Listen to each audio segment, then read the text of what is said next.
आप देखेंगे कि कर्क वाले जो होते हैं वो तो खा पी के उड़ा देते हैं सारा पैसा अपना। ज़मीन है, घर है, सोना है, कुछ तो आपके पास होगा, तभी तो आप धनवान हैं। आप देखेंगे कि बुध की महादशा में आप कर्ज में डूब जाते हैं। नमस्ते साथियों, आज इस कार्यक्रम में मैं आपको अपने जीवन में सबसे ज़्यादा धनवान बनने वाली 6 राशियों के बारे में बताऊंगा। वे 6 राशियां जो चाहे किसी भी प्रकार के घर में, किसी भी प्रकार के परिवार में जन्म पाएं, लेकिन अपने जीवन में बहुत ज़्यादा धन वे पा ही लेती हैं और एक कम मेहनत में भी वह बहुत ज़्यादा धनवान बन जाती हैं। एक ऐसी राशि का भी नाम मैं आपको बताऊंगा 12 राशियों में, जो कि काफ़ी ज़्यादा मेहनत करने के बाद भी थोड़ा कम धन प्राप्त करती है। प्रिय साथियों, वैसे तो प्रकृति ने सभी 12 राशियों को उनकी आवश्यकता के अनुसार धन देने की क्षमता उन 12 राशियों में दी है, लेकिन कुछ राशियां ऐसी हैं जो कि कम मेहनत में भी बहुत ज़्यादा धन पाती हैं। तो धन देने वाली उन 6 राशियों के बारे में मैं आपको बताऊं, उससे पहले मैं आपको बताता हूं कि कुंडली में धन देने वाले ग्रह कौन से होते हैं। कुंडली में सबसे ज़्यादा जो धन होता है वह शुक्र, शनि और मंगल, इन 3 ग्रहों के पास होता है। तो अब मैं आपको उन राशियों के नाम बताता हूँ। सबसे पहले मेष राशि, वृषभ राशि, सिंह राशि, तुला राशि, धनु राशि, ये 5 राशियाँ हो गईं। और छठे स्थान पर हम बराबर मात्रा में मकर और कुंभ राशि को रख लेंगे। ये दोनों शनि की राशि हो गई। तो इस प्रकार से ये टोटल 7 राशियाँ हो गईं जो कि अपने जीवन में धनवान बन ही जाती हैं।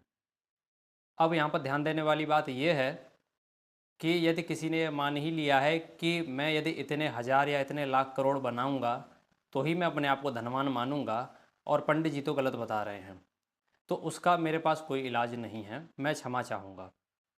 अब मैं आपको वो एक राशि का नाम बताता हूँ जो काफ़ी ज़्यादा मेहनत करने के बाद भी मेहनत का फल थोड़ा सा कम प्राप्त करती है। तो उस राशि का नाम है मीन राशि।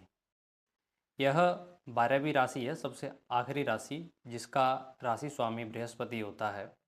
मैं ये नहीं कह रहा कि ये जो लोग हैं इनके पास धन बिल्कुल नहीं होता, पर आप जब मीन राशि वालों को देखेंगे तो आप पाएंगे कि ये लोग काफ़ी ज़्यादा मेहनत के बाद भी थोड़ा सा कम फल प्राप्त करते हैं, क्योंकि प्रकृति ने इनको ऐसे ही बनाया है।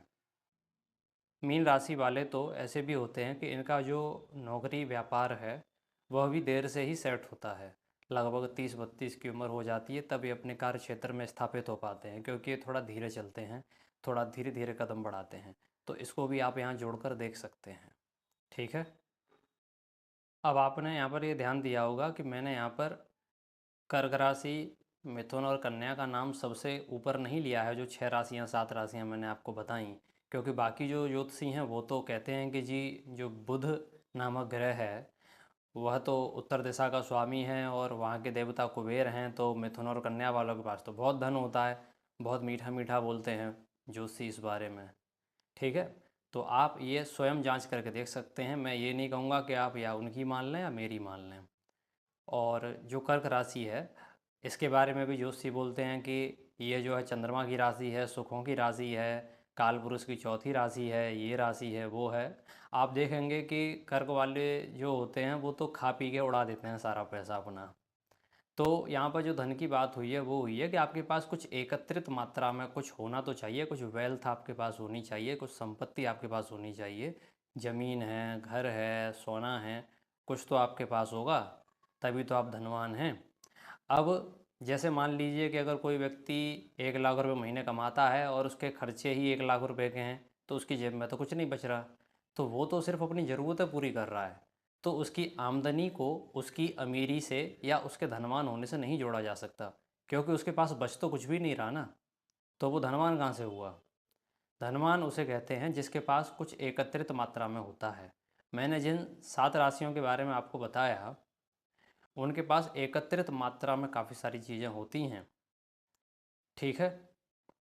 अब मैं आपको कुछ और योग बताता हूँ कुंडली के, जिससे कि ये पता चल जाता है कि कोई व्यक्ति के जीवन में धन की स्थिति कैसी रहेगी। यह आप अपनी कुंडली में जांच करके देखिएगा। यदि आपकी कुंडली में जो द्वितीय भाव है उसमें यदि शुक्र, शनि या मंगल बैठ जाता है, या फिर द्वितीय भाव के स्वामी के साथ युति बनाकर शुक्र, शनि या मंगल बैठ जाता है, तो ऐसी स्थिति में आपकी धन की स्थिति बहुत अच्छी रहती है। यदि आपकी कुंडली में शुक्र, शनि या मंगल की महादशा आती है, तो ऐसी स्थिति में भी आपको धन आता रहता है। यहाँ पर बात महादशा की हुई है, और अंतर्दशा में भी यही शुक्र, शनि या मंगल की अंतर्दशा में भी धन कुछ मात्रा में आपके पास आता रहता है। मतलब अच्छी मात्रा में धन की प्राप्ति आपको होती है इन 3 ग्रहों की महादशा में। यहाँ पर आप फिर ये ध्यान देंगे कि मैंने बुध ग्रह का नाम नहीं लिया है। बाकी जोशी तो कहते हैं कि जी बुध तो काफ़ी धनवान हैं, उत्तर दिशा कुबेर की है, ये है वो है। आप देखेंगे कि बुध की महादशा में आप कर्ज में डूब जाते हैं। आपने जब भी कर्ज लिया होगा, उधार लिया होगा, बैंक से लिया होगा, या फिर कोई ईएमआई कराई होगी घर, कार, कुछ भी खरीदने के लिए, तो ईएमआई भी तो एक प्रकार का वही है ना, कि आप बैंक से कर्ज ही तो लेते हैं, कि आप कुछ पैसा अपनी तरफ से देते हैं कोई चीज़ खरीदने के लिए, और कुछ पैसा आप बैंक से लेते हैं, उसकी आप ईएमआई भरते हैं हर महीने जो किस्त जाती है। तो आप देखेंगे कि जिस व्यक्ति की बुध की जब महादशा लगती है, तो बुध की कुंडली में यदि किसी भी भाव का स्वामी है 12 घरों में, और वो किसी भी स्थिति में बैठा है, तो आप या तो कर्ज में डूब जाते हैं या ईएमआई में डूब जाते हैं। तो इसीलिए मैंने बुध ग्रह का नाम यहाँ पर नहीं लिया है। आप इतनी देर से ये ध्यान दे पाए होंगे कि मैं जो आपको बता रहा हूँ वो सारी जानकारी दूसरे ज्योतिषियों की जानकारी से बहुत अलग निकल रही है। अब यहाँ पर आपका यह कर्तव्य बनता है कि आप उनकी जानकारी को एक बार कुंडली में जांच करके देख लें, और एक बार मेरी दी हुई जानकारी को कुंडली में जांच करके देख लें। आप फिर स्वयं ये तय कर लें कि कौन कैसी जानकारी देता है। ठीक है? कोई अच्छे कपड़े पहन आया, गले में सोने की चेन डाल के आ गया, हाथों में 4-4, 10-10 अंगूठी पहन के आ गया, तो उससे कोई व्यक्ति अच्छा ज्योतिषी नहीं बन जाता। इस बात का ध्यान देने की आवश्यकता आपको है। ठीक है? वो तो आपको लुभाएंगे ही, और आप जो हैं उनकी बातों में आ जाते हैं, जैसे आज तक आते रहे हैं।